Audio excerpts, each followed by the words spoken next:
Hello friends, welcome in my YouTube channel. आज मैं आपको बायोकेमिस्ट्री के नोट्स प्रोवाइड करूंगी यूनिट थर्ड के chemistry and metabolism of carbohydrates. आज मैं आपको इस यूनिट के इंट्रोडक्शन के नोट्स प्रोवाइड करूंगी। बायोकेमिस्ट्री आपकी आती है बच्चे 30 मार्क्स की और न्यूट्रिशन आती है आपकी 45 मार्क्स की। तो ये दोनों कंबाइन होके आते हैं सब्जेक्ट आपके। तो बायोकेमिस्ट्री में unit third, unit four and unit five बहुत इंपॉर्टेंट है। इन तीनों में से ही बेसिकली क्वेश्चन पूछे जाते हैं आपसे। तो और यूनिट से भी पूछे जाते हैं, लेकिन 2 या 3 मार्क्स से ज़्यादा नहीं पूछे जाते। मेनली इनमें से ही आते हैं, unit third, unit four and unit five में से, क्योंकि ये मोस्ट इम्पोर्टेंट यूनिट्स हैं। आपको मैं इन तीनों के यूनिट्स की नोट्स प्रोवाइड करूँगी डे बाय डे। और न्यूट्रिशन के भी मैं आपको 6 यूनिट के नोट्स प्रोवाइड कर चुकी हूँ, आप मेरी प्लेलिस्ट में जाके देख सकते हैं। तो बच्चे हम ये यूनिट स्टार्ट करते हैं। इस यूनिट में हम सारे कार्बोहाइड्रेट्स के बारे में पढ़ेंगे, कार्बोहाइड्रेट का मेटाबॉलिज्म, सारा कुछ कार्बोहाइड्रेट्स के बारे में पढ़ेंगे। तो हम सबसे पहले देखते हैं कार्बोहाइड्रेट क्या होता है। कार्बोहाइड्रेट ऑल्सो कोल्ड सेक्राइड्स, हम कार्बोहाइड्रेट को सेक्राइड्स भी बोलते हैं। सेक्राइड्स क्या होते हैं? Sugar. It contain carbon, hydrogen, oxygen. Carbohydrate क्या क्या कंटेन करता है? Carbon, hydrogen and oxygen. मतलब कार्बोहाइड्रेट में क्या क्या प्रेजेंट होता है? Carbon, hydrogen and oxygen. किस रेशियो में प्रेजेंट होता है? 1:2:1 में। मतलब कार्बन प्रेजेंट होता है 1 रेशियो में, और हाइड्रोजन 2 और ऑक्सीजन 1 में। मतलब 1:2:1 में प्रेजेंट होता है। ठीक है। एल्डिहाइड और ketone derivatives of higher polyhydroxy alcohol और देयर एनहाइड्राइड्स। मतलब जो हमारे सेक्राइड्स होते हैं, हमारी शुगर्स होती हैं, उसमें एल्डिहाइड और कीटोन्स जो होते हैं वो अटैच होते हैं हमारे कार्बोहाइड्रेट्स के साथ। हमारे सेक्राइड्स भी बोल सकते हैं, हमारे शुगर भी बोल सकते हैं। तो उनके साथ जो अटैच होते हैं वो क्या होते हैं? एल्डिहाइड और कीटोन होते हैं। नेक्स्ट आता है बायोलॉजिकल इंपॉर्टेंस ऑफ कार्बोहाइड्रेट्स। क्या क्या इंपॉर्टेंट है, क्या क्या फंक्शन है कार्बोहाइड्रेट्स के, वो देखते हैं अब हम। Provide significant fraction of energy in the diet. मतलब जो जो हम डाइट लेते हैं, हम फूड लेते हैं जिसमें कार्बोहाइड्रेट प्रेजेंट होता है, उसमें एनर्जी प्रोवाइड करता है हमारी बॉडी को। जो जो हम अपनी डाइट में लेते हैं, कार्बोहाइड्रेट हमारी डाइट के थ्रू जाता है, उसमें जो एनर्जी होते हैं हमारी, वो प्रोवाइड करती है एनर्जी किसको? हमारी बॉडी को। नेक्स्ट आता है act as storage form of energy in the body. मतलब हमारे जो ग्लूकोज लेते हैं, हम डाइट के थ्रू लेंगे ग्लूकोज, लेकिन वो जो ग्लूकोज होता है वो ग्लूकोजन में ट्रांसफ़र हो जाता है और हमारे बॉडी में स्टोर हो जाता है। किसकी फॉर्म में? एनर्जी के फॉर्म में। तो जब हमारी बॉडी को एनर्जी की नीड होती है तो हमारी वो एनर्जी यूज़ हो जाती है। नेक्स्ट आता है कंपोनेंट्स ऑफ सेल मेम्ब्रेन। जो हमारी सेल मेम्ब्रेन होती है, उसके जो कंपोनेंट्स होते हैं, मतलब जैसे हमारी सेल मेम्ब्रेन बनी होती है, उसमें भी ये हेल्प करता है कार्बोहाइड्रेट। नेक्स्ट आता है serve as structural components of many organism including cell wall of bacteria, exoskeleton of insects, fibrocellulose, protein of plants. मतलब इन सब में कार्बोहाइड्रेट्स हेल्प करता है। ठीक है।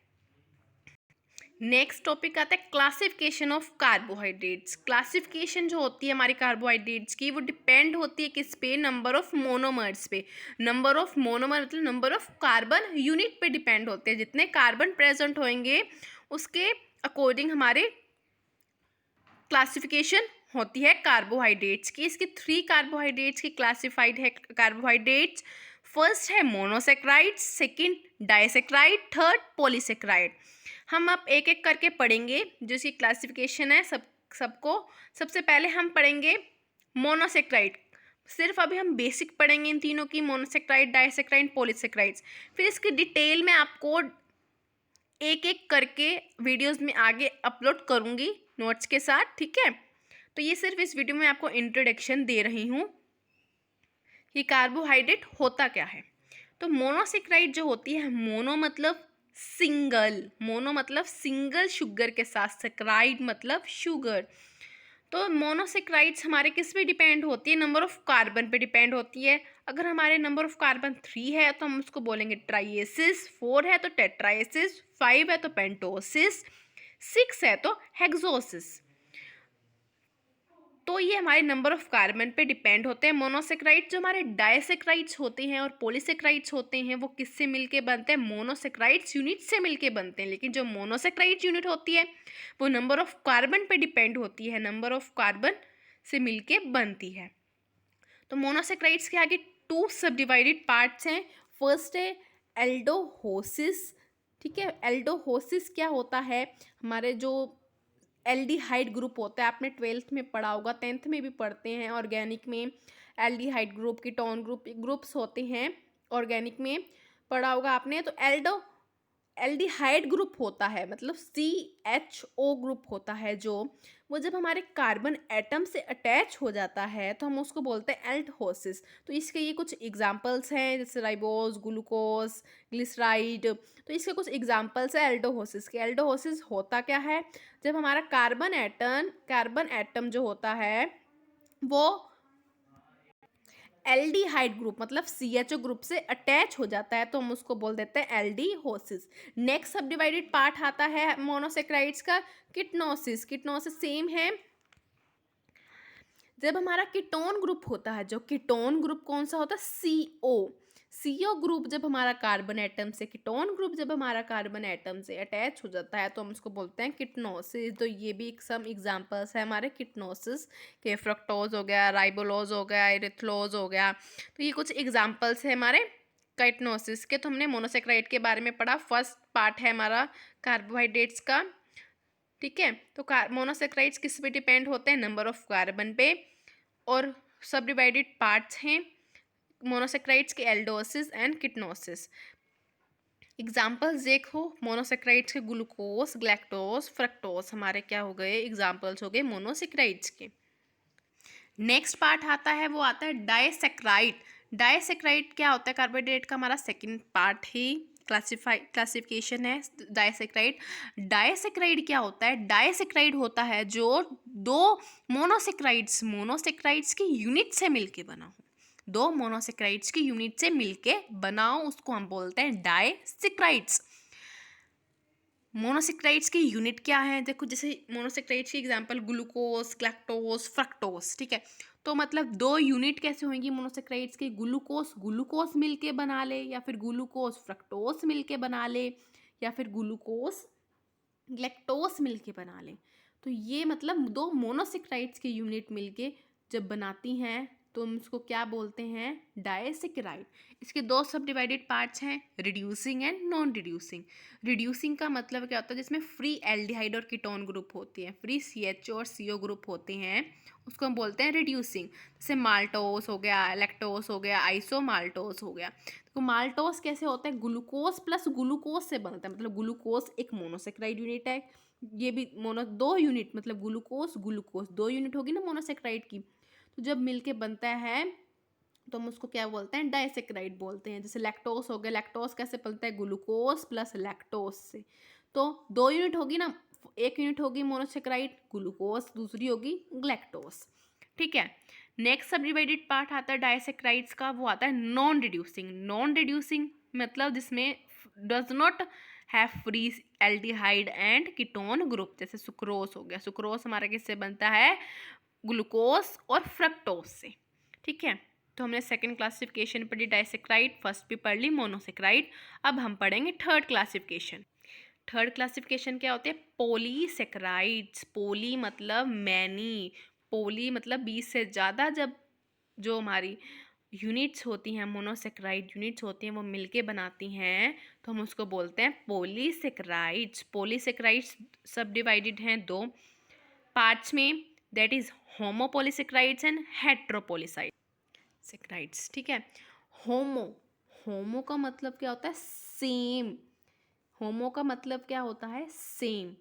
जब सेम मोनोसेक्राइड्स यूनिट्स मिल जाती हैं तो हम उसको बोलते हैं होमोपॉलीसेक्राइड्स। डाइसेक्राइड में बच्चे क्या होता है? कोई से भी सिमिलर और डिसिमिलर दो यूनिट्स मोनोसेक्राइड की मिलती हैं तो हम उसको डाइसेक्राइड बोल देते हैं। लेकिन पॉलीसेक्राइड्स में होमोपॉलीसेक्राइड क्या होता है? होमो का मतलब सेम, तो सेम यूनिट जब मोनोसेक्राइड्स की मिलती हैं तो हम उसको बोलते हैं होमोपोलीसेक्राइड। जैसे एग्जांपल स्टार्च हो गया, ग्लाइकोजन हो गया, सेलुलोज हो गया। स्टार्च हमारा जैसे आलू में प्रेजेंट होता है, पोटैटो में प्रेजेंट होता है। ग्लाइकोजन क्या होता है, हमारे स्टोर्ड फॉर्म होते हैं, जैसे मैंने आपको पीछे बताया। ये तो ग्लूकोज हम लेते हैं डाइट में, लेकिन ग्लूकोज ग्लाइकोजन में ट्रांसफ़र हो जाती है। सेल्यूलोज होता है जो हमारा डाइजेस्ट हम नहीं कर सकते हैं, फाइबर्स के फॉर्म में होता है, जैसे जो हम काऊ को देते हैं, ठीक है, फाइब्रिक फूड होते हैं जो, उसको हम सेल्यूलोज बोलते हैं। नेक्स्ट सब डिवाइडेड पार्ट आता है पॉलीसेक्राइड्स का, हेट्रोपोलीसेक्राइड। हेट्रो का मतलब डिफरेंट, जब डिफरेंट टाइप्स के मोनोसेक्राइड्स मिल जाते हैं तो हम उसको बोलते हैं हेट्रोपोलीसेक्राइड्स। जैसे एग्जांपल्स है हाइलोनिक एसिड जो हमारे जॉइंट्स में प्रेजेंट होता है, हमारी कैविटीज़ में प्रेजेंट होता है। नेक्स्ट आता है हेपरिन, इसके एग्जांपल्स है। और नेक्स्ट एग्जांपल है इसका कॉन्ड्रोइटिन। कॉन्ड्रोइटिन हमारे बोन्स में प्रेजेंट होते हैं, आपने एनाटॉमी में पढ़ा होगा। तो आज हमने इंट्रोडक्शन पढ़ी कार्बोहाइड्रेट इस यूनिट की, उसमें हमने कार्बोहाइड्रेट्स के बारे में पढ़ा, बायोलॉजिकल इंपॉर्टेंस पढ़ी कार्बोहाइड्रेट्स की, और क्लासिफिकेशन पढ़ा। मैं आपको सारे टॉपिक सिलेबस के अकॉर्डिंग आपको पूरे अच्छे से नोट्स के साथ आगे प्रोवाइड करवाती रहूँगी, ठीक है, क्योंकि इम्पोर्टेंट टॉपिक भी मैं आपको बताती रहूँगी साथ साथ, क्योंकि बहुत इंपॉर्टेंट यूनिट्स हैं ये, बहुत ज़्यादा इसमें से ही पेपर आपका आता है। ठीक है स्टूडेंट्स, तो चैनल को सब्सक्राइब जरूर कर देना, लाइक जरूर कर देना वीडियो को, और नोटिफिकेशन बेल आइकन भी जरूर दबा देना, जिससे मेरी आपको न्यू वीडियोज़ की जैसे मैं अपलोड करूँगी आपको नोटिफिकेशन उसकी मिल जाएगी। और मैं न्यूट्रिशन की भी पहले 6 यूनिट्स की वीडियो अपलोड कर चुकी हूँ, आप मेरी प्लेलिस्ट में जाके, मेरे चैनल में जाके देख सकते हैं। तो गाइज़ अब हम मिलेंगे नेक्स्ट वीडियो में। Thank you.